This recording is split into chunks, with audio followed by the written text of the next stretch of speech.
是咳嗽变异性哮喘 CV 还是闭塞性细支气管炎 BO？ 一个得了支原体肺炎后半年还在咳嗽的孩子，做肺功能提示小气道功能障碍，家长焦虑的没办法向我问诊。我从这两个疾病的病理机制、常见诱因、高危人群、临床主要症状、诊断和治疗差异等方面分别来说说。一、病理机制。咳嗽变异性哮喘 CV 是哮喘的一种特殊类型，以超过8周的慢性咳嗽为唯一或者主要的症状，属于慢性气道炎症性疾病。气道的高反应性、嗜酸性粒细胞浸润为主的炎症，迷走神经纤维敏感性增高呢是主要的发病机制，而闭塞性细支气管炎 BO 是小气道细支气管的炎症性纤维化性闭塞性疾病，属于不可逆的气流受限。发生机制呢为各种的感染、移植后的移植物抗宿主病，还有吸入毒性物质等导致气道末端的细小支气管上皮坏死、上皮的损伤、层纤维细胞增殖胶原沉积，导致这个细支气管管腔狭窄或者闭塞。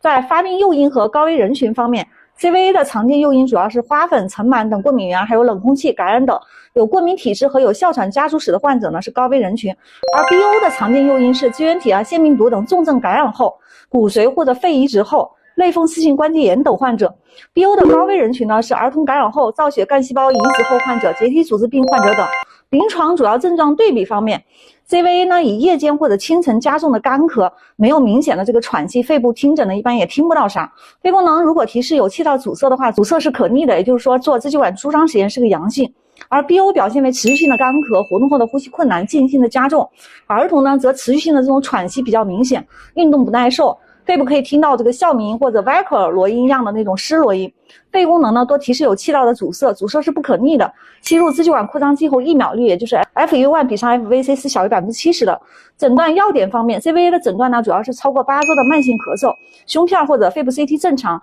做肺功能检查没问题的话，做个激发实验是阳性，肺功能有气道阻塞的话，舒张实验是阳性，或者这个呼出气样花氮的检测值大于等于32。ICS 拉把的这个双联吸入制剂治疗8周呢，咳嗽是显著缓解的。有以上这些呢，基本就可以确定 CVA。而 BO 的诊断临床主要依据胸部高分辨 CT 和肺功能。CT 上因为细支气管狭窄或者闭塞呢，呼气的时候空气潴留导致的马赛克增，然后肺功能提示一个阻塞性的通气功能障碍，1秒率低于 70%， 然后行这个支气管舒张实验是一个阴性，提示气道阻塞是不可逆的。而病理活检确诊 BO 呢，临床上很难做到。那在治疗方面呢 ，CVA 呢以抗炎为核心，比如这个布利奈德、福莫特罗这一类的 ICS 拉把双联制剂，疗程大于8周。难治性 CVA 的话，可以加用白三七受体拮抗剂莫鲁斯特。那血 IgE 特别高的呢，可以加用这个生物制剂，比如奥马珠单抗。那有30%到40%的 CVA 患者呢，可能进展为典型的哮喘，需要长期随访。而 BO 的治疗呢，以控制进展为主，